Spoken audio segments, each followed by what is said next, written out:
राजस्थान के Pindwara railway station पर एक लावारिस बच्चा मिला। इस मामले पुलिस को ऐसी जानकारी मिली जिसने सबके होश उड़ा दिए। 21 जनवरी को सिरोही जिले के पिंडवाड़ा रेलवे स्टेशन पर एक 6 महीने का मासूम बच्चा लावारिस हालत में मिला। बच्चे के पास मिले एक खत ने पूरे मामले को रहस्यमय बना दिया, लेकिन अब जीआरपी पुलिस ने इस मामले का खुलासा किया है। अहमदाबाद निवासी ईश्वर पटनी ने इस घटना को अंजाम दिया। कर्ज में डूबे पिता और बढ़ते खर्चों से परेशान माता पिता ने टीवी सीरियल क्राइम पेट्रोल देखकर इस घटना की योजना बनाई थी।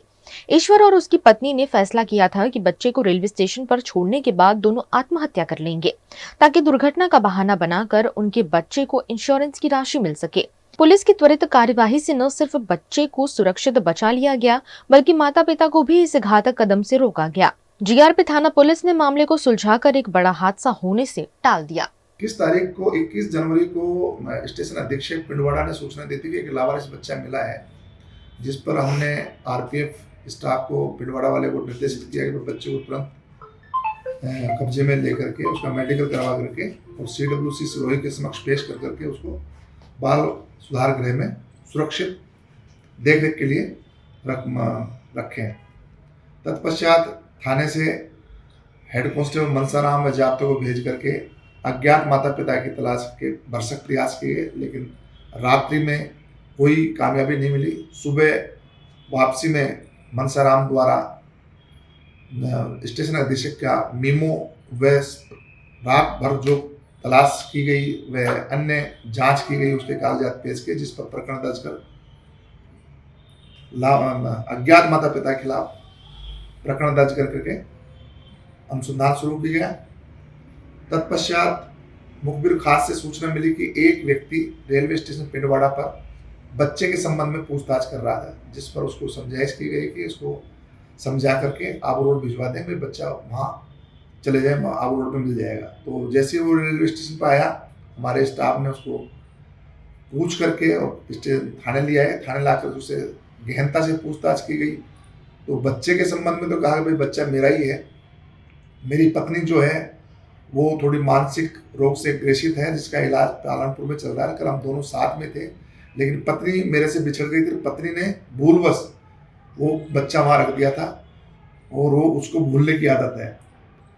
सुबह जब मैंने देखा तो बच्चा के बारे में रेलवे स्टेशन पिंडवाड़ा पे बच्चा भेजा, तो मैं आया था यहाँ पे और अभी मैं आपके पास में हूँ। बच्चा मेरा है। और जब उसने मानसिक रोगता की बात बताई पत्नी की, तो हमने कहा भाई पत्नी को बुलाओ और उसका आपके परिजनों को बुलाओ। तो परिजन और उसकी पत्नी जब थाने पे आए तो उनसे पूछताछ की, तो उन्होंने बस वही रटी रटाई बात बताई कि भाई बच्चा मेरा है, मैं मानसिक रोगी हूँ, मैं भूल जाती हूँ। लेकिन बच्चे के पास में जो लेटर मिला था उसके संबंध में वो अनभिज्ञता जाहिर करते रहे दोनों पति पत्नी। गुजरात के वडोदरा में क्रॉनिक बीमारियों और वृद्धों की देखभाल के लिए काळजी केयर ने एक नई मिसाल कायम की है।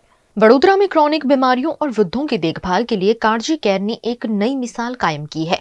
क्रॉनिक बीमारियों और वृद्धों की देखभाल के लिए अत्याधुनिक सुविधाओं और अनुभवी डॉक्टरों की टीम के साथ ये सेंटर अब राज्य में नंबर 1 बनकर उभरा है। भारत में 150 लाख से अधिक लोग क्रॉनिक बीमारियों जैसे डिमेंशिया, पार्किंसंस और ऑर्थोपेडिक समस्याओं से जूझ रहे हैं। इसी समस्या को देखते हुए काळजी केयर ने 4000 वर्ग फुट क्षेत्र में 5 मंजिला इमारत बनाई है, जिसमें 55 आधुनिक कमरे शामिल हैं। यहां अत्याधुनिक फिजियोथेरेपी सेंटर में स्ट्रोक और पार्किंसंस जैसी समस्याओं का इलाज अनुभवी डॉक्टरों की देखरेख में किया जाता है। इसके अलावा हाइड्रोकोलिन थेरेपी जैसी आधुनिक तकनीकों का उपयोग किया जा रहा है, जो 100% परिणामकारी मानी गई है। आज हमारी बिजनेस जो काळजी का है 10-12 साल से चल रहा है, और ये सेंटर ऑफ एक्सेलेंस जो आज यहाँ पे बना है, बहुत दिनों से इसकी प्लानिंग चल रही थी। और ये गुजरात में ऐसा कोई भी सेंटर ऑफ एक्सीलेंस नहीं है। ये जो rehabilitation not just old care का करते हैं, बट आजकल जो सर्जरीज के बाद लोगों को रिलैप्स हो रहा है वो इसलिए भी होता है क्योंकि बहुत सारी चीज़ें सर्जरी के बाद नहीं हो पाती।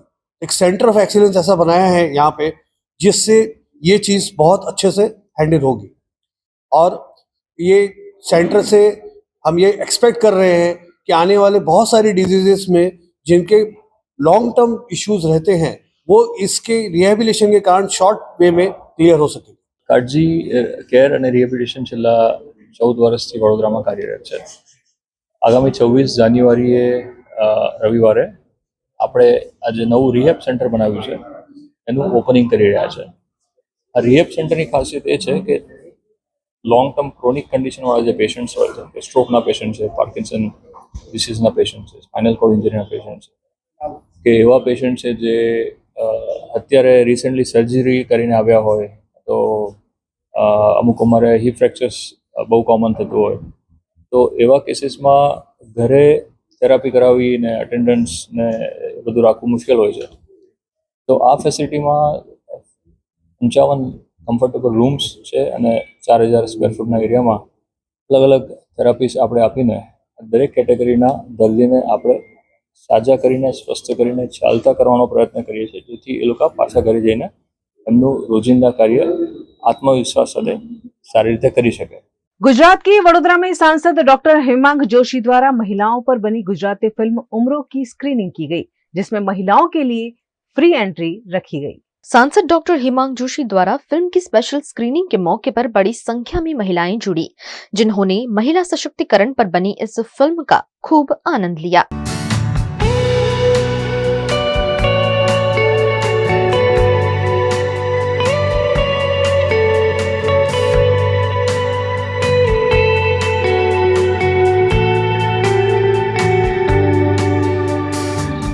महिला सशक्तिकरण के इस युग में भी महिलाओं को उतनी आज़ादी नहीं समाज दे पाया है जितनी उन्हें होनी चाहिए।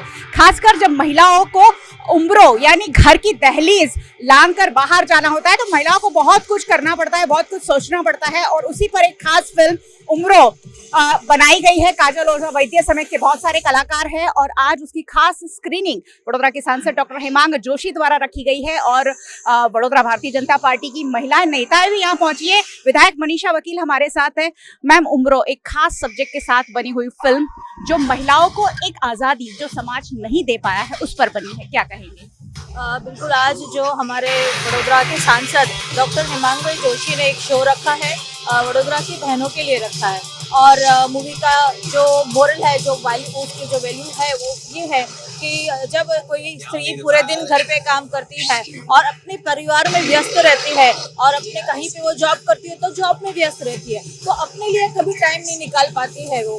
तो इस पिक्चर में ऐसा बताया गया है कि किस तरह से बहनों को अपने का खुद का लिए एक समय निकालने की जरूरत है, खुद के लिए कुछ अच्छा, कुछ खुश रहना है तो खुद के बारे में भी सोचना बहुत ही जरूरी है। परिवार का तो हमेशा सोचते हैं, ये अपने बच्चों का सोचते हैं, अपने माता पिता का सोचते हैं, सब आ जाता है, पर कहीं ना कहीं खुद की खुशी भूल जाते हैं। तो ये जो मूवी है इसमें प्रेरणा देता है कि मी टाइम जो मेरे लिए, मेरा क्या, मेरा समय का क्या, मैं कैसे खुश रह सकती हूँ, तो खुद की खुश रहने के लिए भी ये मूवी एक प्रेरणा देता है। वडोदरा की काफी महिलाएं मौजूद है, भारतीय जनता पार्टी के काउंसिलर भी यहाँ उपस्थित है, और हम धन्यवाद देते हैं डॉक्टर हेमांग जोशी का, जो खुद एक बोले तो वो पुरुष खुद है, पर उनकी जो बात है कि महिलाओं को भी समाज में आज एक इक्वल लेवल का दर्जा मिलना चाहिए, इस हेतु से भी आज उन्होंने पिक्चर मूव की है।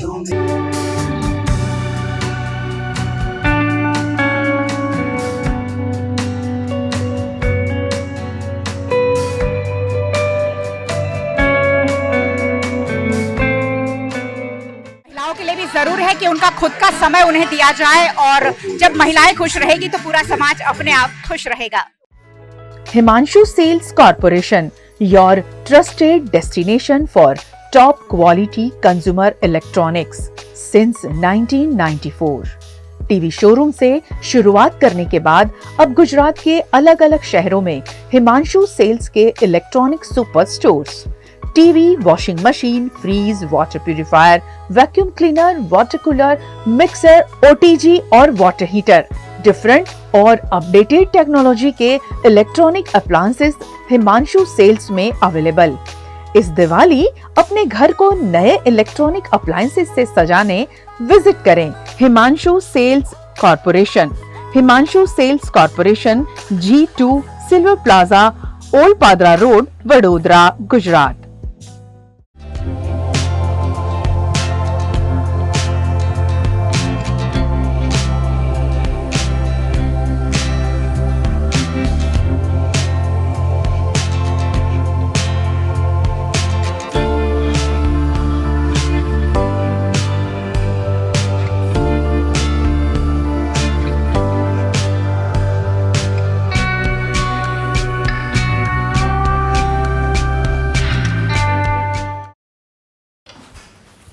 ठीक से साफ करो, ऊपर ऊपर से नहीं। BLDC मतलब बोरिंग लुकिंग, इसको साफ करके क्या फायदा? इतनी बेइज्जती। Switch to RR signature designer BLDC fans, जो बोरिंग लुकिंग नहीं, वेरी स्टाइलिश लुकिंग है। RR सिग्नेचर फैंस, आपके काम की बात। Every new year we take a new year resolution. New year resolution का मतलब होता है upgrading your life, which means upgrading your lifestyle and upgrading your living space. And that is why the best choice is Trilogy by Courtyard.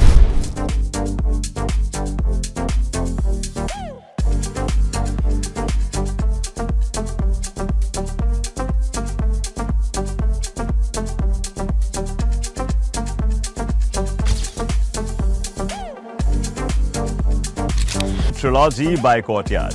Finest architecture, world-class amenities, and a great space to live. Come check it out.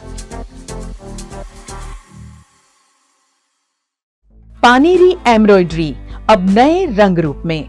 आप पानेरी पहुंचे हैं तो मानो आपकी सारी shopping हो सकेगी एक ही जगह पर। पानेरी में festive collection, casual collection, nightwear, innerwear के साथ अब ज्वेलरी, कई ब्रांड के कॉस्मेटिक्स, पर्स, परफ्यूम और बहुत कुछ। बच्चों से लेकर बड़ों के लिए बेहद खूबसूरत हर कलेक्शन। ट्रेडिशनल ड्रेस चाहिए या स्टाइलिश, पानेरी में सब कुछ वन स्टॉप वन डेस्टिनेशन। खुद के लिए खरीदना हो या दूसरों को गिफ्ट करना हो, पानेरी है सबसे best. Must visit Paneri embroidery, 10 Akota stadium road, Rajnagar society, Akota, Vadodara.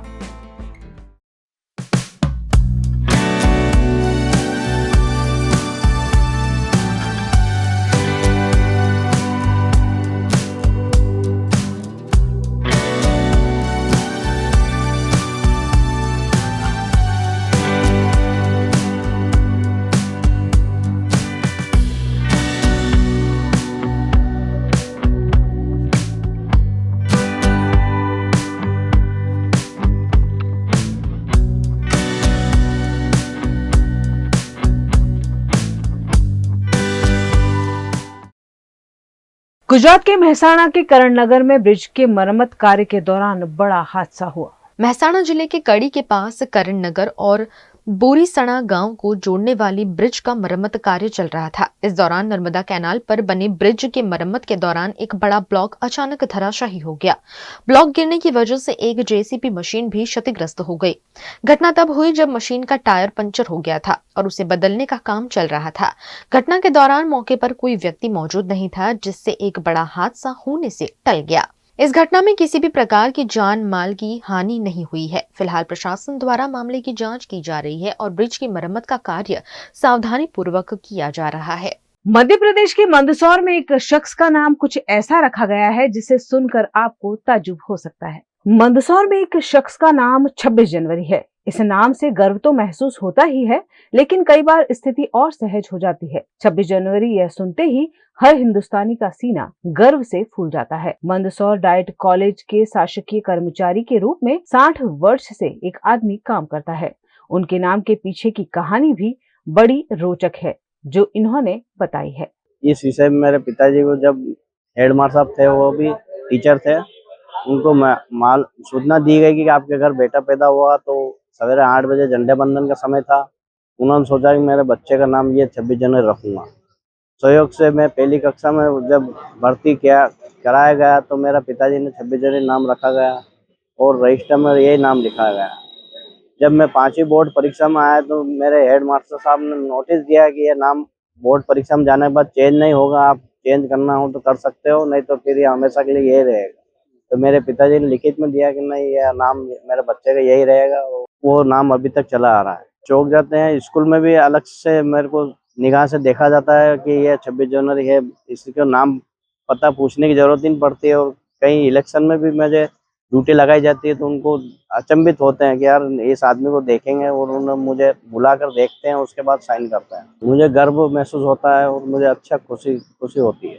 Gujarat technology university Vallabh Vidyanagar में आयोजित क्रिकेट प्रतियोगिता में SVIT वासद कॉलेज ने जीत हासिल की है। Gujarat technological university Vallabh Vidyanagar zone 3 inter college cricket प्रतियोगिता 2024-25 के फाइनल में SVIT वासद की क्रिकेट टीम ने शानदार प्रदर्शन करते हुए जीत हासिल की। इस प्रतियोगिता का आयोजन SVIT वासद में किया गया था। અમે લોકો ઝોન 3 ક્રિકેટ ટુર્નામેન્ટમાં SVIT કોલેજમાં ફાઇનલમાં આવ્યા।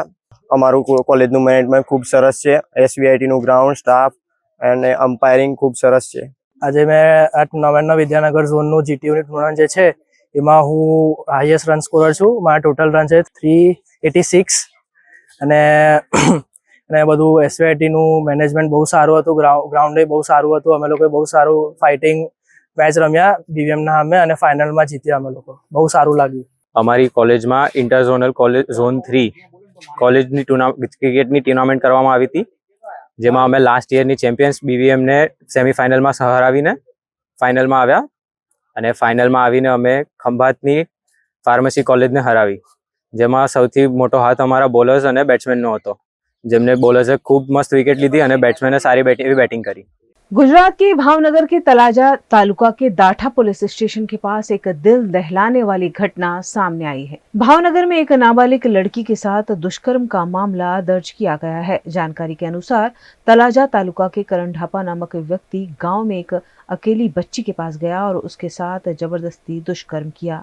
इस घटना की सूचना मिलते ही पुलिस उप अधीक्षक अंशुल जैन सहित अन्य पुलिस अधिकारी मौके पर पहुंचे और आरोपी को कुछ ही घंटों में गिरफ्तार कर लिया गया।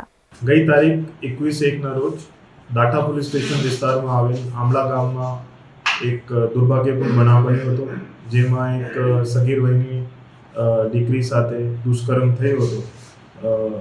આ બનાવ 21 તારીખે બપોર 1 વાગ્યાથી 1:30 વાગ્યાના વચ્ચે આંબલા ગામના વાડી વિસ્તારમાં બન્યો હતો, જેમાં ગઈકાલે દીકરીનો જે બાપ છે રેપ BNS હેઠળ અને પોક્સોની ફરિયાદ રજીસ્ટર કરવામાં આવી છે અને આગળની તપાસ PI કક્ષાના અધિકારી PL દામા સાહેબ ચલાવી રહ્યું છે, જેમાં આરોપી બાબતે તપાસ કરતા આજે જે આરોપી છે કરણભાઈ શામજીભાઈ ઢાપા રહે આમળા ગામ પોલીસ સ્ટેશન દાટા એ મળી આવેલ હતા અને એમની આજે ધોરણસરની અટક કરવામાં આવી છે। હવે આગળની તપાસ FSL ના અધિકારીઓ સાથે અને જે મેડિકલ તપાસની છે એ કરવામાં આવી છે અને આ ગંભીર ગુનામાં વહેલી તકે ચાર્જશીટ કરવામાં આવે છે, જેથી ભોગ બનનાર એના પરિવારજનોને જે ન્યાય છે એ જેટલા વહેલું થઈ શકે એટલું વહેલું મળી શકે।